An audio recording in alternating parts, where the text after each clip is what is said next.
আসসালামু আলাইকুম বন্ধুরা, কেমন আছেন? আলহামদুলিল্লাহ আমি ভালো আছি। আমি আজকে একটু বট পরিষ্কার করব।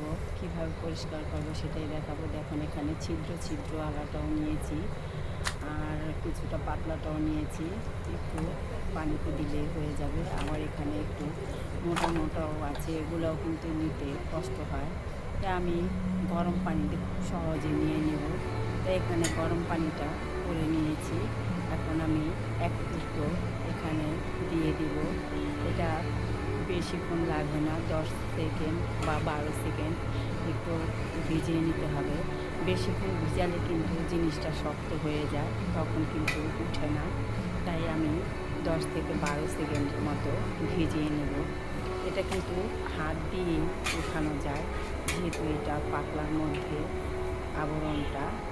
দেখুন, গরম হয়ে গেছে। এখন আমি এই যে হাত দিয়ে কিন্তু পরিষ্কার করে নিচ্ছি। এইটাতে কোনো চামিজও লাগবে না। দেখুন, হাত দিয়ে সুন্দরভাবে উঠে যাচ্ছে। এটা কিন্তু গরম পানিটা নিলেই সবচেয়ে বেটার হয়। চুন বলেন, অন্য অন্য কিছু বলেন, সব কিছু থেকে বেটার হয় এইভাবে গরম পানিতে করে।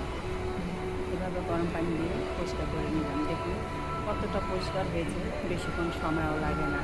আর এটা আরও সিদ্ধ করতে হবে এখন ভালো করে পরিষ্কার করে। এই দেখুন, এইভাবে আমি নিয়ে নিলাম।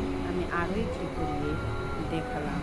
দেখুন, এটাও কিন্তু ভালো করে পরিষ্কার করে নিয়েছি।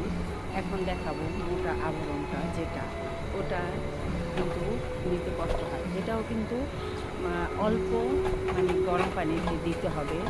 গরম পানিটা দিতে হবে টাটকা, কিন্তু বেশিক্ষণ ভিজানো যাবে না। বেশিক্ষণ ভিজালে কিন্তু জিনিসটা শক্ত হয়ে যায়, তখন কিন্তু এই আবরণটা উঠতে চায় না।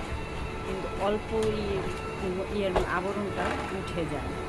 দেখুন, এইভাবে কিন্তু এই মোটাটাও পরিষ্কার করে নিলাম। দেখুন কতটা পরিষ্কার হয়েছে গরম পানিতে। দেখুন, আর ছিদ্রযুক্ত সেগুলোও কিন্তু, এটাও গরম পানিতে বেশিক্ষণ ভিজানো যাবে না। অল্প গরম পানিতে, টাটকা গরম পানিতে দিলে ফুটন্ত গরম পানি লাগবে, ওটার মধ্যে দিয়ে 10-12 সেকেন্ড ভিজিয়ে রাখলে হয়ে যাবে।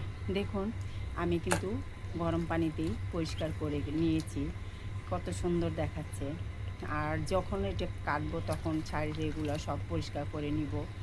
বন্ধুরা, কেমন হয়েছে ভিডিওটা?